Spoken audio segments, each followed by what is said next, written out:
তলা স্থানীয় সংবাদ পড়ছে চন্দন লেখাপাল। এখনকার বিশেষ বিশেষ খবর হলো, রাজ্য বিধানসভার বাজেট অধিবেশন আজ শেষ হয়েছে।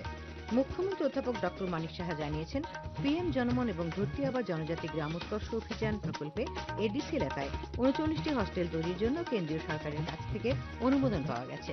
রাষ্ট্রপতি দ্রৌপদী মুর্মু বলেছেন যে ভারতের রিজার্ভ ব্যাংক ডিজিটাল লেনদেনে ভারতকে বিশ্বনেতা করে তুলতে গুরুত্বপূর্ণ ভূমিকা পালন করেছে। টিসিএ পরিচালিত তপন স্মৃতি ঘরোয়া নকআউট ক্রিকেটে কসমোপলিটন ক্লাব ও ব্লাডমাউথ ক্লাব সেমিফাইনালে উঠেছে। এবারে আসছে বিস্তারিত সংবাদে। রাজ্য বিধানসভার বাজেট অধিবেশন আজ শেষ হয়েছে। বিধানসভার অধ্যক্ষ বিশ্ববন্ধু সেন আজ বিকেলে অধিবেশন অনির্দিষ্টকালের জন্য মুলতবি ঘোষণা করেন। এটি ছিল ত্রয়োদশ বিধানসভার সপ্তম অধিবেশন। গত ২১শে মার্চ বিধানসভায় বাজেট অধিবেশন শুরু হয়েছিল। ৭ দিন ধরে চলে এই অধিবেশন। মুখ্যমন্ত্রী অধ্যাপক ডক্টর মানিক সাহা জানিয়েছেন, পিএম জনমন এবং ধরতি আবা জনজাতি গ্রাম উৎকর্ষ অভিযান এই দুটি প্রকল্পে এডিসি এলাকায় ৩৯টি হস্টেল তৈরির জন্য কেন্দ্রীয় সরকারের কাছ থেকে অনুমোদন পাওয়া গেছে। আজ বিধানসভায় রেফারেন্স পিরিয়ডে বিধায়ক পাঠানলাল জমাতিয়ার জনস্বার্থে আনা এক নোটিশের জবাবে মুখ্যমন্ত্রী এই তথ্য জানিয়ে বলেন, এডিসি পরিচালিত বিদ্যালয়গুলির ছাত্রছাত্রীদের গুণগত শিক্ষা প্রদানে রাজ্য সরকার বদ্ধপরিকর। তাই এডিসি এলাকার বিদ্যালয় শিক্ষা দপ্তর থেকে মোট ৭০৯ জন শিক্ষককে গুণগত শিক্ষা প্রদান করার জন্য ডেপুটেশনে পাঠানো হয়েছে এবং তাদের বেতন বাবদ ২০২৪-২০২৫ অর্থবছরে এখন পর্যন্ত ৬৬,৯৮,০০,০০০ টাকা দেওয়া হয়েছে। মুখ্যমন্ত্রী জানান, এডিসি এলাকার বিদ্যালয়ের ছাত্রছাত্রীদের পড়াশোনার পাশাপাশি সঠিক পুষ্টি যোগান দেওয়া এবং বিদ্যালয়ে আসার জন্য আগ্রহী করে তুলতে পিএম পোষণ প্রকল্পের অধীনে এডিসি এলাকার প্রতিটি উচ্চ ও নিম্ন বুনিয়াদী বিদ্যালয়ে রান্না করা খাবার দেওয়ার ব্যবস্থা করা হয়েছে। এর জন্য প্রতি বছর এডিসি কর্তৃপক্ষকে গড়ে ৫,৩৮,০০,০০০ টাকা দেওয়া হয়। অর্থমন্ত্রী প্রণজিৎ সিংহ রায় বলেছেন, অষ্টম পে কমিশন গঠন করার বিষয়টি রাজ্য সরকারের বিবেচনাধীন। যথাসময়ে এ ব্যাপারে সিদ্ধান্ত নেওয়া হবে।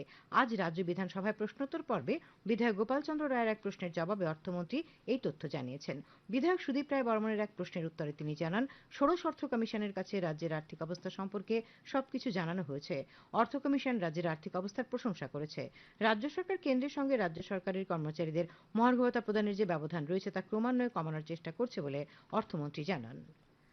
শিল্প বাণিজ্য মন্ত্রী শান্তনা চাকমা জানিয়েছেন, রাজ্যে আরও ৬টি জেলা খোয়াই, সিপাহীজলা, উত্তর ত্রিপুরা, দক্ষিণ ত্রিপুরা, ঊনকোটি ও ধলাই জেলায় পাইপলাইনের মাধ্যমে বাড়ি বাড়ি রান্নার গ্যাস সরবরাহ করা হবে।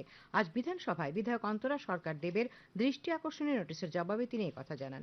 তিনি জানান, টিএনজিসিএল বর্তমানে পশ্চিম জেলা ও গোমতী জেলায় পাইপলাইনের মাধ্যমে মোট ৬০,৫৫৯টি বাড়িতে রান্নার গ্যাস সরবরাহ করছে। মুখ্যমন্ত্রী অধ্যাপক ডক্টর মানিক সাহা জানিয়েছেন, রাজ্যে ৪ শতাধিক চিকিৎসক নিয়োগের জন্য স্বাস্থ্য ও পরিবার কল্যাণ দপ্তরের পক্ষ থেকে উদ্যোগ নেওয়া হয়েছে।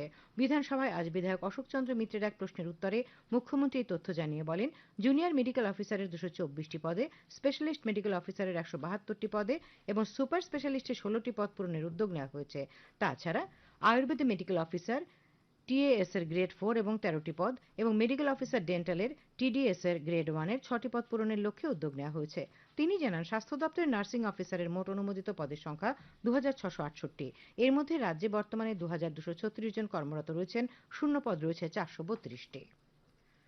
রাজ্য বিধানসভায় আজ প্রাক্তন বিধায়ক ঝুমু সরকারের মৃত্যুতে গভীর শোক প্রকাশ করা হয়। বিধানসভার অধ্যক্ষ বিশ্ববন্ধু সেন প্রয়াত বিধায়কের জীবনের বিভিন্ন দিক তুলে ধরে স্মৃতিচারণ করেন এবং সমবেদনা জানান। বিধানসভার সদস্যরা ২ মিনিট দাঁড়িয়ে নীরবতা পালন করে প্রয়াত প্রাক্তন বিধায়কের প্রতি শ্রদ্ধা জানান। ত্রিপুরা মধ্যশিক্ষা পর্ষদের উত্তরপত্র মূল্যায়নের কাজ আগামীকাল থেকে শুরু হবে, চলবে ১৫ এপ্রিল পর্যন্ত। পর্ষদ সভাপতি ডক্টর ধনঞ্জয় গণ চৌধুরী আজ খবর জানান। তিনি জানান, বরদোয়ালি দ্বাদশ শ্রেণী বিদ্যালয় এবং নেতাজি সুভাষ বিদ্যানিকেতনের উচ্চ মাধ্যমিক, বাণী বিদ্যাপীঠ, বিজয় কুমার বালিকা বিদ্যালয়, বোধজং বালিকা বিদ্যালয় এবং কামিনী কুমার সিংহ উচ্চ মাধ্যমিক